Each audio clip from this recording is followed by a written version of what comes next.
Hi, and this is another fun experiment from us today. We have here Hunter, my lovely assistant, and today we're going to make elephant toothpaste. Elephant and toothpaste. But it's not real toothpaste, but this is what elephants use to fix their teeth up. So today what you need, your ingredients, is going to be some hot water, which is in the kettle over here. Hot water. Now just please note that this experiment, it can be a little bit dangerous, but you can still do it at home. Just make sure that the kids don't touch it and try to, eat it. So, because we're going to play with some hydrogen peroxide today. You can get this at the chemist, pretty easy, safe, same thing what you do to bleach your hair. Need an empty bottle. You need some yeast, which you can get at the supermarket, no problems. And we also need some dishwashing liquid. Okay, so what we're going to do is get your bottle, and you also need a tub here too, because this thing can go everywhere. Alright, take the lid off. You need some food colouring. Any colour is preferable.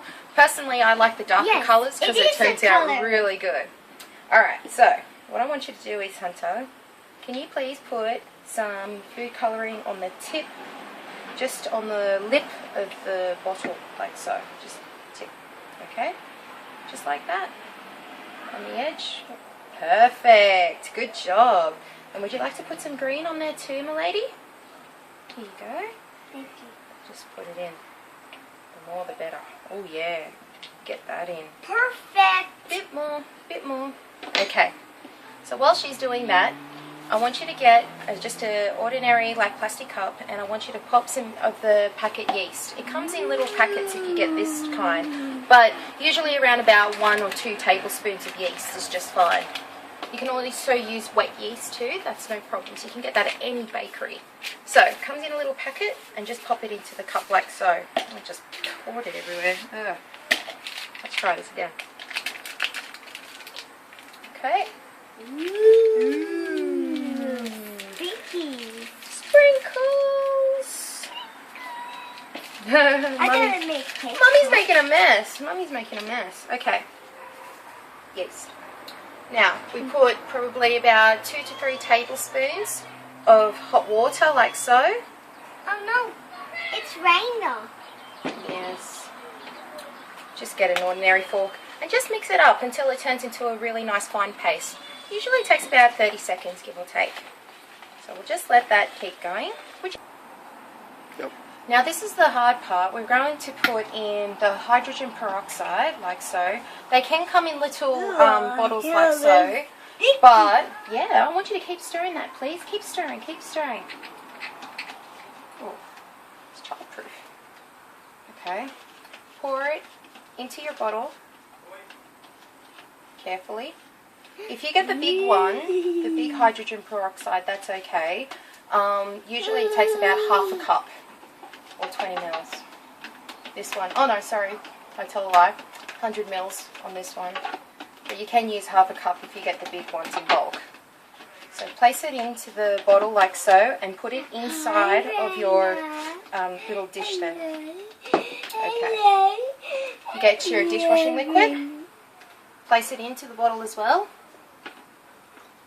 And probably about, should be a couple of tablespoons, but at the moment I'm kind of cheating a little bit and just putting a little bit extra for the dramatic effect. Alright. Give it a little bit of a stir, just by doing this. Stir it around.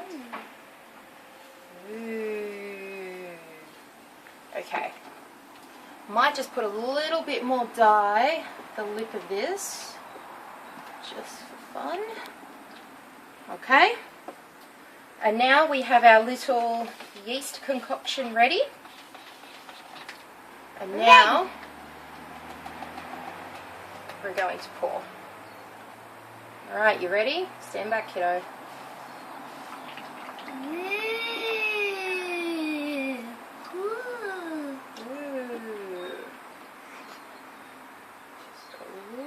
Bit. Alright. Now, you just wait a little bit Now what's happening is that the hydrogen peroxide and the yeast acts as a catalyst, and it begins to break down all the hydrogen that's in there, causing it to make foam. And foam is just basically a tiny little, bubble with lots of oxygen inside it. So if we keep stirring, as you can see, it's beginning to react. Just have to wait for a little bit. If you put in potassium iodide, however, it's a little bit more dangerous, but it creates a better effect, and it happens instantaneously. But yeast takes a little bit longer, so it needs to sit there for a little while and swill it around a bit. See how we go. Go on. Wake up. Come on, hydrogen. Do your work. Do it. Hunter, can you say anything? Come on.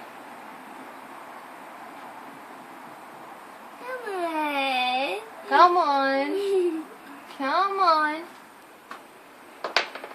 As you can see, it's slowly starting to foam up, which is terrible. It was a terrible experiment and it didn't work. Dry yeast sucks.